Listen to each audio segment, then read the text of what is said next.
Kryetari i Partisë Demokratike Lulzim Basha në vijim të turit Një popull në këmbë kundër drogës Rama në shtëpi është ndalur në qytetin e Vlorës.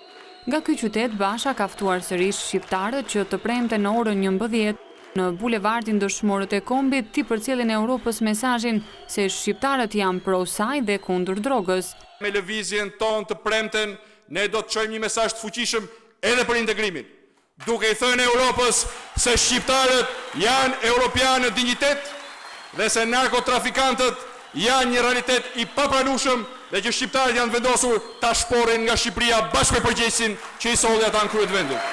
Sipas kreut të Partisë Demokratike, të gjithë së bashku do të mund të largojnë Shqipërinë nga kthetrat e drogës duke larguar Edi Ramën dhe t'i hapet rrugë zhvillimit ekonomik dhe nxitjes së punësimit.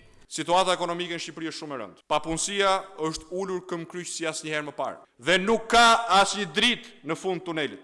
Është e kuptueshme që ndokush edhe mund të mendojë se droga është një alternativë. Droga nuk ka zgjidhur probleme, droga ka hapur probleme.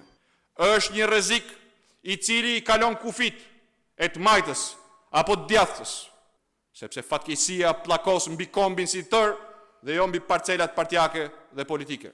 Ndaj sot në këtë sallë dhe jashtë kësaj salle, e të premten në orën 11 në Tiranë, shqiptarët janë e do të jenë bashkuar dhe në këmbë për t'i thënë jo drogës, një popull në këmbë kundër drogës, Edi Rama në shtëpi.